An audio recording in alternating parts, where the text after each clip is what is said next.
Welcome to the Slop Farm. Enjoy the video. In this video, I will explain how to service your VW Golf MK7. First, ensure your vehicle is on a level surface and the engine is cool. Begin by checking your tire pressures and tread depth. Proper inflation is crucial for safety. Next, inspect all fluid levels, including engine oil, coolant, and brake fluid, topping up as needed. Finally, test all exterior lights and windshield wipers to confirm they are working correctly. Now, let's tackle the engine oil and filter. Safely lift your Golf and place it on jack stands.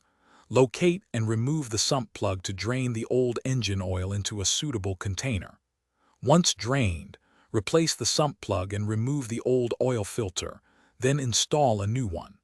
Finally, lower the car and refill the engine with the correct type and quantity of fresh engine oil.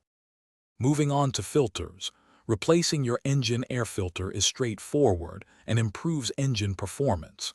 Next, swap out the cabin air filter, which is vital for maintaining good air quality inside your car. While you're at it, take a moment to visually inspect your brake pads and discs for any signs of excessive wear or damage. These simple steps contribute significantly to your Golf's overall health. For our final steps, ensure all fluid caps are securely tightened and there are no visible leaks under the car. Then, reset the service indicator light on your dashboard, usually through the infotainment system or instrument cluster. Remember, regular maintenance keeps your Golf running smoothly. Also, if you love to read, check the description for a link to a great e-reader and other deals. It's perfect for enjoying books anywhere, anytime. Thanks for watching.